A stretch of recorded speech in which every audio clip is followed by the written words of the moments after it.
Nothing quite like a Senya shoe to start off your GuildWar day. So, let me go ahead and just break down this immaculate gameplay section that I'm getting ready to do. So, I just did a really, really hard strat, which is up there in the top right. I hit the auto button, and as soon as I did that, I have a very limited amount of time. I have to touch shoe. And the game's not being cooperative right now. But, like, if I can just manage to get this right, and then I can tap shoe, alright, cool, we just did it. So, with this immensely difficult strategy out of the way, we're 100% in, and we've already won the fight. Woo! Man, I'm good. But okay, in all seriousness, so what are we fighting? This is Senya Choux, and I've done this team numerous times, and I haven't done it in a while, but like, hey, just to drive home the point, yeah, you can absolutely auto this team. So, hey, there's Christy on my team. What does Christy do? Christy provides half of her ER that is on her kit to whoever's in the back row. That ER is going to Shadow Knight Pyllis. Shadow Knight Pyllis has 150 ER base that's just on her kit in terms of gear. She gains plus 60 ER just for having over 80% health. And with that, we're at 200 ER, and then with plus 100 from Christy, we're at like over 300. Yeah, you managed to hit that. You absolutely deserve it. And I would be very, very frightened of whatever the hell you just hit me with. And then there's Roana right over there on the side who just pretty much completes the whole entire trinity of these three in just making me very, very hard to kill. Because let's say, for example, what's the biggest thing that can really go wrong? Not really anything that could go wrong, per se, but really, like, hey, any hit that Choux goes into you, there is a possibility that she can activate her S2 again. So, that's really the only, like, danger you have. And hey, we're, like, 24 turns in, and Choux's already dead. So, with that being said, the actual threat is gone. So, Choux doesn't have enough time to really go into you to really be a true menace to society.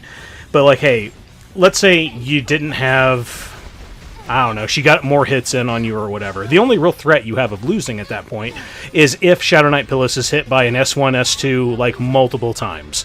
Because you don't really care if they have anti-crit or not. You're not critting.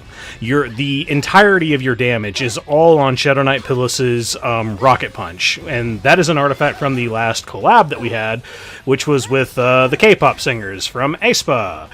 Well, I really hope that comes back, or, you know, SG just decides to make a whole bunch of artifacts suddenly not limited anymore. Boy, that'd be legit. And with that, yeah, you're 100% in the clear, because the only thing that could possibly stop you is just if Choux were to go absolutely batshit crazy and do a bunch of additional attacks with her S1 and her S2 or her S2 follow-up.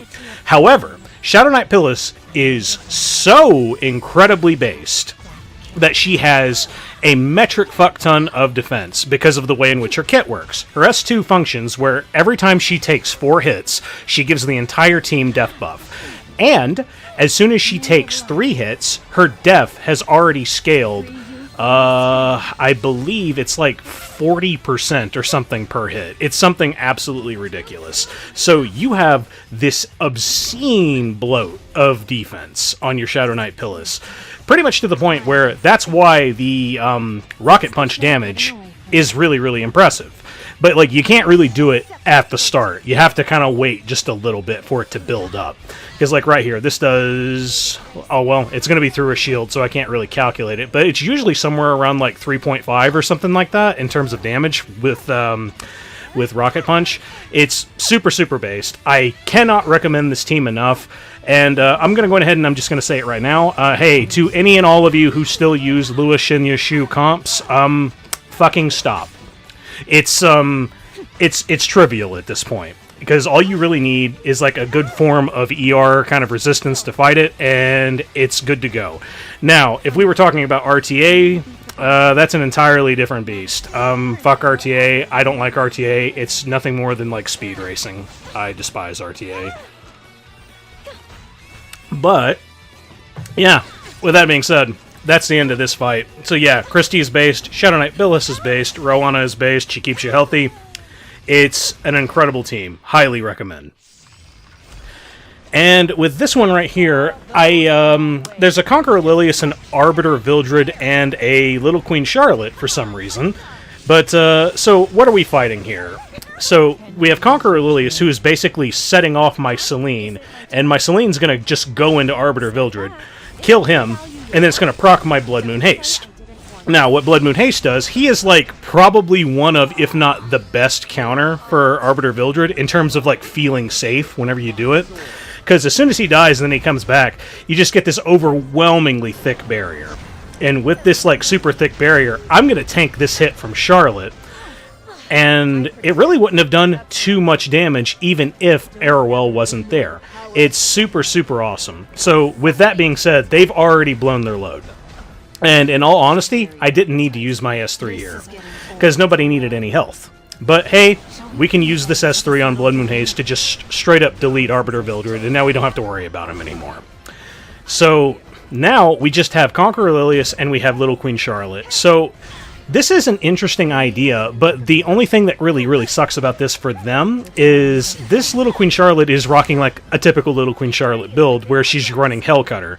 So that Hellcutter is ultimately going to do absolutely nothing for her, because Conqueror Lilias will keep bringing her in, and then the Hellcutter will keep getting reset. So her damage is just going to stay like low throughout the entirety of the fight. And as well as, if I just leave Conqueror Lilias alone, I'm eventually just going to go crazy with Celine, like you just saw here, and I'm just going to kill her. So, to those of you who do not know what Celine does, Celine reacts to a non-attack skill by attacking, in my case, because of my EE that I have on her, she attacks whoever has the highest attack. So that's why she went for Little Queen Charlotte as opposed to Arbiter Vildred. This guy was running a 0-speed Little Queen Charlotte to do as much damage as humanly possible, which Little Queen Charlotte on defense is kind of not worth it, because even with Blood Moon Haste on my team, which is a dark bait for her, it still really didn't affect me all that much. So, on to our next team right here. I have another Conqueror Lilias, but then I have a Senya and I have a Zahhak. So I saw one of my guildmates doing this earlier today, and he actually lost this match. And to be honest with you, I really have no idea how he lost. I have to assume, because he hasn't gotten back to me yet, and he hasn't really answered any of my questions, I just have to assume that the Celine was probably not rocking any form of speed. Maybe the Celine wasn't rocking any HP or any kind, and you took too much damage from the Senya. Maybe you didn't have enough attack power, and see, I'm just not sure, because for whatever reason, he lost both of his DPS to this fight, and the only thing that I can even remotely think of is, I guess the Celine had no speed on her. Like, maybe it was a 0-speed one, and then the Zahhak just kind of went, deleted her, and then you didn't have enough damage to deal with the Senya and the Zahhak with just Lone Crescent Bellona. I guess, but even still, my Lone Crescent Bellona is a injury Bellona. So, I'm not even really doing the optimal thing here, which, if I was rocking Lifesteal or even Counter, that would ultimately be better. I would be doing more damage, and I would actually have some form of sustain. So, if I was rocking Lifesteal, yeah, I would be at, like, full health, like, the whole time. Like, Bellona is one of those units that actually does make me kind of wish we had multiple profiles for a unit, so you could switch your sets, like, on the fly. But either way, we'll end up fighting that exact same team again in just a moment. But right here on this team, too, I wanted to give a shot and try out Assassin Cartuja with that new artifact that we got from the Lovers event artifact, or the Lovers event, whatever. It was the Valentine's Day event artifact that we got just recently. And ultimately what I found was I am extremely disappointed in it. I was at least expecting that I would get a very hefty barrier, because it is a barrier that is based on the level of your units. So you could imagine my surprise when I see this like piddly little piece of shit barrier on both of my frontline unit and on Assassin Cartuja, when I was expecting something like Peyra's barrier. Because Peyra is the only other character in the game who functions, whose barrier, like, ratio, how big the barrier is, functions based on the level of the unit. So, with that said, I can pretty much say, like, yeah, I don't really recommend the artifact, because it really didn't protect as much as I was hoping. But either way, hey, let me see if I can go through this really quick. Hey, the Zeo was on the other team. The Zeo went into my Savior Adin. Savior Adin had extra dodge from the Assassin Cartuja as well. And then we were able to just kill the Zio super quick. The Landy did not have Guiding Light. I was able to stun her, kill her with Milim, and then I was able to kill the Ahmed. It was really that simple. And so we're going into that same team that we fought again on the second match, and it's pretty much the same thing, except I think this Senya is like a little bit thicker. But even still, like, I don't know how the other guy I was talking about lost to this team. I have to make the assumption that, like, his units just didn't have stats, which I just think is odd to me, because I consider that he's one of, like, our stronger, like, guild members. So, I don't know, maybe he entered, maybe he just made a mistake. I don't know. But, hey, that's just how it is.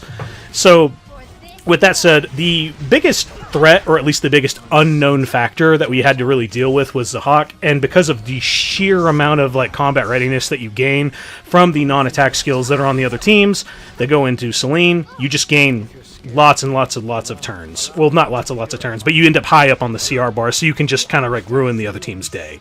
So, in this particular instance, we took a lot more damage on Lone Crescent Bellona. I'm assuming this one, as well as being thicker, this Celine was, or this Senya was also just more damaging.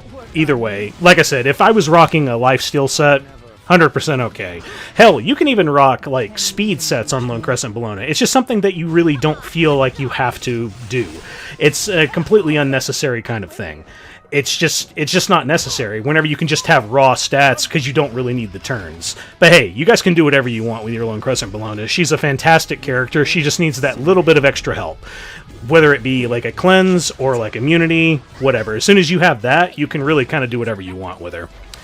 And for our last match, basically, I just saw a very, very prime opportunity to use Choux, because I see Edward Elric, I see Zio, and then I see Savior Adin on the same team. So if you see Savior Adin on, like, any of your Guild War teams, you don't necessarily need to, like, bring a Dark Bait, or do you need to bring Zahhak into it? It's not 100% necessary. So I'm assuming this guy thought, like, oh, hey, cool, I have Edward here, and I have Savior Adin here, and I have Zio here, so, like, this should be completely anti-Zahhak.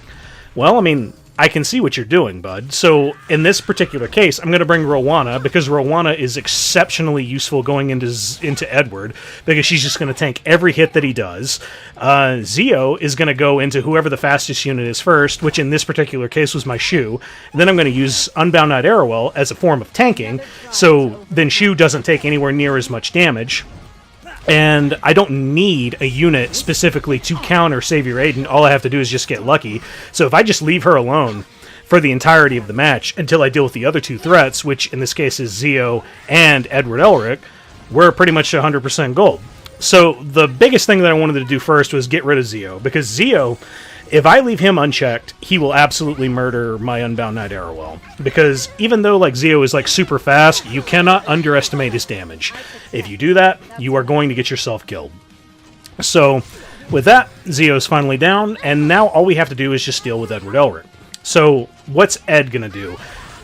He's basically only gonna go into Roana. And this isn't really a threat, because I can heal by hitting into him. I don't do debuffs, so I'm not going to proc him. Even if I did proc him, I honestly don't care. Because if I proc his S2 to just go into me, I have Roana. You're just giving me even more HP. So if you wanted to, you didn't need to use Choux. I just saw Choux as a really, really good option, because she is just a super counter to Edward. Like, straight up, I only hit him twice, and he's already, like, down to, like, under 1,000 HP. So, yeah, right there, just countered him, and he's dead. So now all we have to deal with is Savior Adin, and in all honesty, I don't care.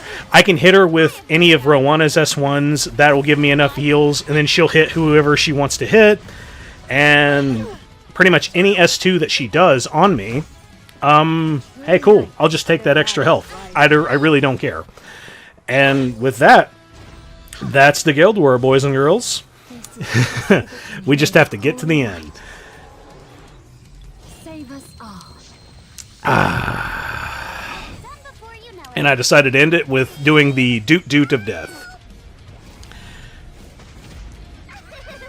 And ladies and gentlemen, that is the Guild War. Still searching for the path I must